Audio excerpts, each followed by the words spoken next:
وَكَذَلِكَ جَعَلْنَاكُمْ أُمَّةً وَسَطًا لِتَكُونَ شُهَدَاءَ عَلَى النَّاسِ وَيَكُونَ الرَّسُولُ عَلَيْكُمْ شَهِيدًا۔ ہم نے تمہیں امت وسط بنایا ہے تاکہ تم لوگوں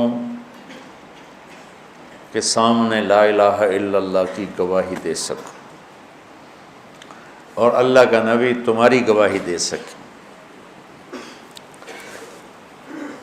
اس کا مفسرین نے ترجمہ کیا ہے امت معتدل، اعتدال والی، درمیانی راستہ چلنے والی امت۔ یہود دنیا میں ایسا لگے کہ انسانیت کا بارڈر کراس کر کے، عیسائی رہبانیت میں ایسا لگے کہ وہ انسانیت کا بارڈر کراس کر گئے۔ تو میرے اللہ نے فرمایا نہ ادھر انتہا نہ ادھر انتہا، تم درمیان میں ہو، دنیا میں بھی چلتے ہو، آخرت بھی بناتے ہو، معتدل، درمیان والی۔ تو سورہ بقرہ کی 286 آیات بعد میں لکھی گئیں، بہت بعد میں آیات لگائی گئیں۔ تو جب آیات لگ رہی تھی تو کسی کو نہیں پتہ تھا کہ امتاً وسطا پر کون سا نمبر لگے گا۔ تو جو لفظ کا مطلب ہے وہی آیت بھی اپنی جگہ پر وہی مطلب دے رہی ہے۔ یہ سورہ بقرہ کی آیت نمبر 143 ہے۔ 143 جمع 143 286۔ اللہ تعالیٰ نے اس کو اس طرح فٹ کر کے بتایا ہے۔ تو بھائیو میرے عزیزو، نہ تو آدمی دنیا میں ایسا لگے کہ نہ اپنا ہوش، نہ بچوں کا ہوش، نہ بیوی کا ہوش، فَأَنْسَاهُمْ أَنفُسَهُمْ، اپنے آپ کو بھی بھلا دیا۔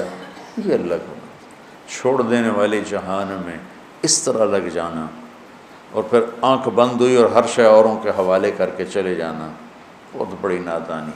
اعتدال کے ساتھ چلو۔ جتنے بڑے کاروباری ہیں ان کے پاس اپنے بچوں کے لیے ٹائم کوئی نہیں، ان کے پاس اپنی بیوی کے لیے ٹائم کوئی نہیں، ان کے پاس پیشاب کرنے کا بھی ٹائم کوئی نہیں۔ یہ پیشاب میں ٹوائلٹ میں بھی سودے کرتے رہتے۔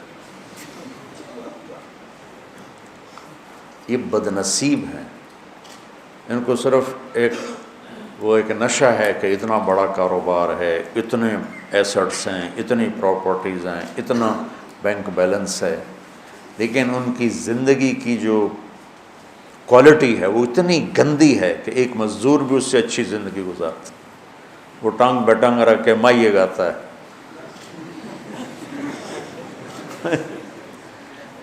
ان کو اپنا ہی ہوش نہیں ہوتا۔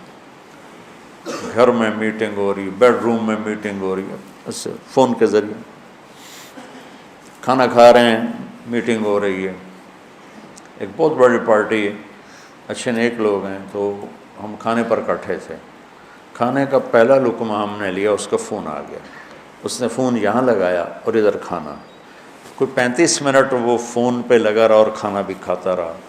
میں کہا تیرے پڑوسی چنگے نہیں ہیں، ویسے موجہ نال کھا رہے ہیں، اس کاروبار کا کیا فائدہ جو تمہاری روٹی کو زہر بناتی۔ کہ جب آدمی کھانے میں بھی، تو سب کو نصیحت کرتا ہوں کھاتے ہوئے فون مت سنو، چونکہ جب تمہاری نظر کھانے پہ پڑتی ہے تو دماغ الرٹ کرتا ہے پوری باڈی کو کہ کھانا آ رہا ہے۔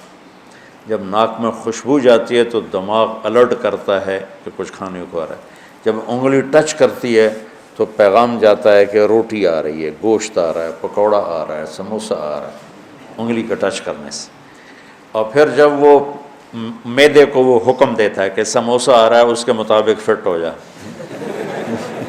پیپسی آ رہی ہے، اس کے مطابق فٹ ہو جا۔ تو معدہ اور دماغ آپس میں جڑ جاتے ہیں پوری طرح، اور وہ حکم دے رہا ہوتا ہے اور وہ اس کے مطابق عمل کر رہا ہوتا ہے۔ آپ فون اٹھا کے سننا شروع کر دیتے ہیں تو آپ کا دماغ کی توجہ بات کی طرف چلی جاتی ہے، وہ معدے سے ہٹ جاتا ہے۔ آج ہر دوسرا کیا بلکہ ہر پاکستانی معدے کا مریض ہے، سوائے دیہاتیوں کی جنہوں نے پتہ ہی کوئی نہیں ہے۔ ہماری جماعتی ایک جگہ، تو ہمارے ایک دوست تھے، وہ مسجد میں نا صحن میں یہ لگا کر نا ہینڈ فری لگا کے باتیں کر رہے تھے، واک بھی کر رہے تھے اور باتیں بھی کر رہے تھے۔ تو ایک نوجوان پٹھان بھاگا کوہاٹ، یہ 2002 کے بعد ہے، مولانا صاحب آپ کا ساتھی پاگل ہو گیا۔ کیا ہو گیا؟ وہ اب بھی باتیں کر رہا ہے، وہ اب بھی باتیں کر رہا ہے، وہ پاگل ہو گئے۔ تو بچوں میرے اللہ کو اعتدال پسند ہے. اللہ نے کاروبار بڑھانے سے نہیں روکا کہ مینیج کرو، ترتیب دو، اپنی بیوی، اپنے بچوں، اپنے آپ، اپنے دین کے لیے، اپنے رب کے لیے وقت نکالو. اللہ تعالیٰ کو ایک غریب آدمی ہے، وہ سارا دن لگا رہتا، وہ بھی اللہ کو ناپسند. اس کے لیے صرف مالدار کی شرط نہیں ہے دن رات پاگلوں کی طرح بھاگتے رہنا. یہ لائف سٹائل نہیں ہے.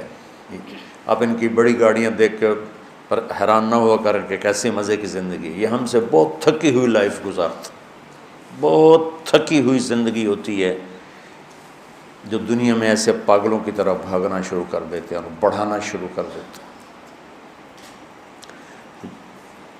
اللہ کو دین میں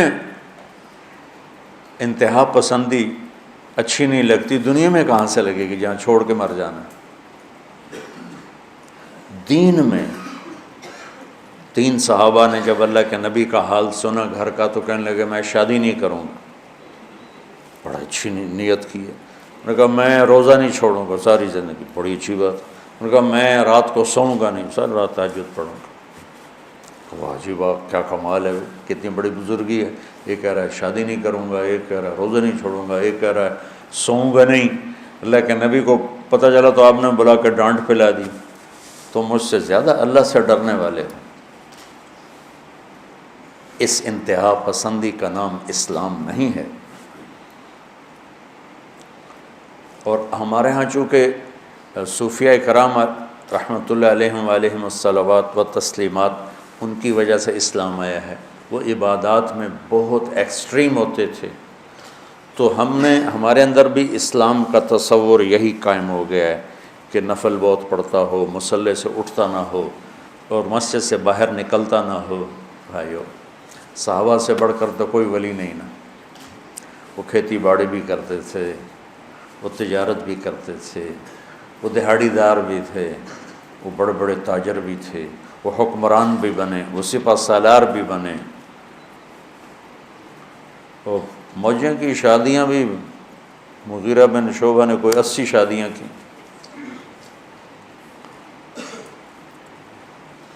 ان کو کوئی ولی پہنچ سکتا؟ صحابہ کو کوئی ولی پہنچ سکتا؟ تو اگر اسلام سمجھنا ہے تو صحابہ کی زندگی پڑھو جس میں نبی کی زندگی کی جھلک نظر آتی.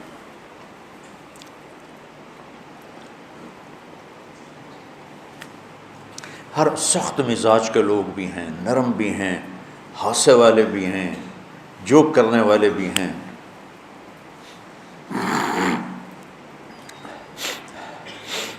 عبداللہ بن حذیفہ رضی اللہ تعالیٰ عنہ ایک صحابی ہیں. وہ اتنا ہنساتے تھے، اتنی لایانی کرتے تھے کہ صحابہ اس کے سامنے بیٹھے بیٹھے گر جاتے تھے. تو بعض لوگوں نے شکایت کی، یا رسول اللہ یہ جو عبداللہ ہے نا بہت زیادہ فضول بولتا رہتا ہے، اس کو روکیں، یعنی اس کو روکیں. ان کا نام ہی پڑ گیا تھا گدھا، عبداللہ الحمار، ان کی انہی نا لطیفوں کی وجہ سے. تو آپ نے فرمایا دعوہ فإنہ یحب اللہ ورسولہ، اسے کچھ نہ کہو، میں کہہ رہا ہوں اسے اللہ اس کے رسول سے پیار ہے. اور ان کو شراب کی بھی عادت تھی. ہر چوتھے دن ان کو کوڑے لگتے تھے. تو ان کو کوڑے لگ رہے تھے تو 2 صحابی آپس میں کہنے لگے یہ بھی عجیب آدمی ہر چوتھے دن بے عزت ہونے آ جاتا ہے. تو میرے نبی نے فرمایا عبداللہ کو برا مت کہو، میں گواہ ہوں اسے اللہ اس کے رسول سے پیار ہے. تو حیات الصحابہ کا آپ لوگ مطالعہ کرو، قرآن کا مطالعہ کرو، سیرت کا مطالعہ کرو. دین میں بھی بے اعتدالی پسندیدہ نہیں ہے، نہ مطلوب ہے نہ یہ پسندیدہ ہے. دین میں بھی اعتدال ہے. تو وہ ان کے مجاہدات وہ معیار بن گئے. ایک بزرگ کا میں نے پڑھا کہ فرمایا کہ میں نے 1 سال کھایا میں نے پیا نہیں، 1 سال پیا میں نے کھایا نہیں، 1 سال نہ کھایا نہ پیا. یہ ممکن ہے، کوئی ناممکن نہیں ہے. آدمی کی جب روح اس کے جسم پہ غالب آ جاتی ہے تو ایسی چیزیں ہو سکتی.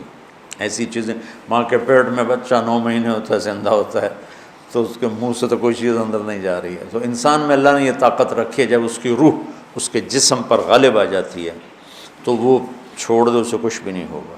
لیکن بچوں، میرے نبی والی زندگی ہی معیار ہے، کذالک جعلناکم امۃ وسطا۔ تو اعتدال سے زندگی گزارنا سیکھو، اعتدال ہی اللہ کو پسند ہے۔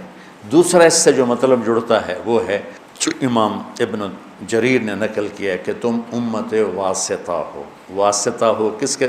پہلے نبی، جیسے یہ مائک میرے آپ کے درمیان واسطہ ہے، پہلے نبی اللہ اور بندوں کے درمیان واسطہ ہوتے تھے، اب ہمارے نبی کے بعد کوئی نبی نہیں آئے گا، اب ہم سب بندوں کو اللہ سے ملانے والے ہیں، ہم واسطہ ہیں۔ میں جو آپ کو کہہ رہا ہوں تبلیغ میں جاؤ، سال لگاؤ، چھٹیوں میں چلہ لگاؤ، اس لیے نہیں کہ میں تبلیغی جماعت سے لگا ہوں تو تمہیں بھی جماعت کا ممبر بنانا چاہتا ہوں۔ یہ فریضہ اسلام ہے کہ ہمیں لوگوں تک اللہ کا پیغام پہنچانا ہے۔ تو خوشی سے سال پہ جاؤ، جو دورہ حدیث کے بچے بیٹھے ہیں، اور اللہ سے مانگ کے جاؤ، پتہ نہیں تمہاری وجہ سے کوئی ایسا ہیرا تمہیں مل جائے گا جو تمہاری کیا پورے علاقوں کی بخشش کا سبب اور ذریعہ بن جائے گا۔ تبلیغ میں جانے سے جی نہ چھوڑو۔